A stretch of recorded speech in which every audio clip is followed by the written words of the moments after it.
Hello, this is Emily Breyer reporting live on the scene from Boston, Massachusetts.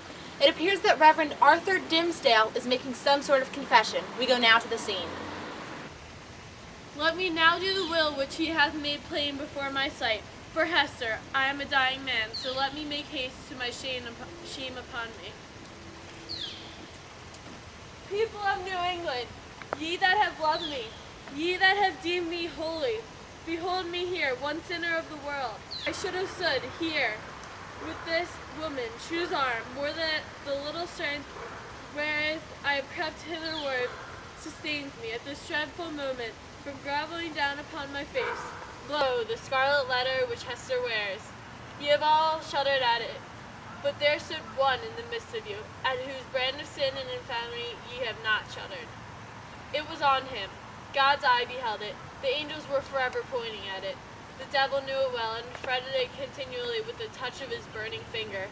But he hid it cunningly from men, and walked among you with the meanest spirit, mournful, because so pure in a sinful world, and sad, because he missed his heavenly kindred.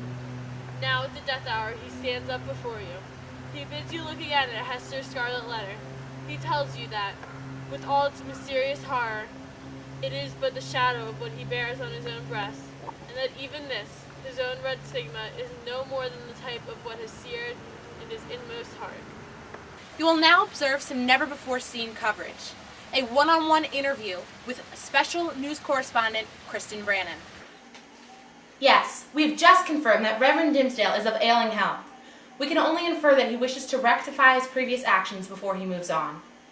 It appears that Reverend Dimsdale made a confession specifically to Hester Prynne, a woman who 7 years ago stood on the same scaffolding to suffer the consequences for her sinful actions. Let's now take a look and compare and contrast their confessions. Hester appears stoic, forced, and silent.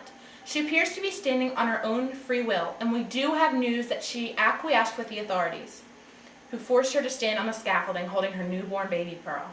Dimsdale's confession was out of free will, loud and audacious. He presented his speech with much fervor.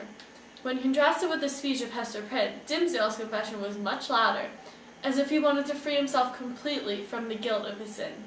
Dimsdale's confession was that of a conciliatory behavior for the wrongs that he committed. The most blatant symbol lies within the wardrobe of Reverend Dimsdale. He is dressed in all black, which symbolizes darkness, sin, and death. His wardrobe selection exemplifies the level of ambiguity concerning the matter. We know not of a sin nor of the father of Hester Prynne's baby. I think that the overwhelming religious significance of Reverend Dimsdale's speech should also be noted. He refers to God, angels, devils, sin, the heavens, and spirits, echoing his experience in the religious field as a reverend. Kristen, we discussed earlier in tonight's report that Reverend Dimsdale was dressed all in black. Did you, however, note that he was holding a white Bible? I did. I believe that it had a lot to do with the fact that he was trying to achieve a certain level of purity by making this confession about his own personal sin. Kristen, would you agree with the statement that Reverend Dimsdale continued to give guidance and provide leadership up until the time of his death? Absolutely. Although the townspeople do not believe Dimsdale's confessions that he, a man of God, has sinned, regardless of his personal actions, he remained a man of advisement all of his life. As you have been informed, the Boston townspeople exercise credulity concerning this matter. Would you agree that they don't believe that Reverend Dimsdale has sinned, but that he is merely setting an example that one should follow when they do sin?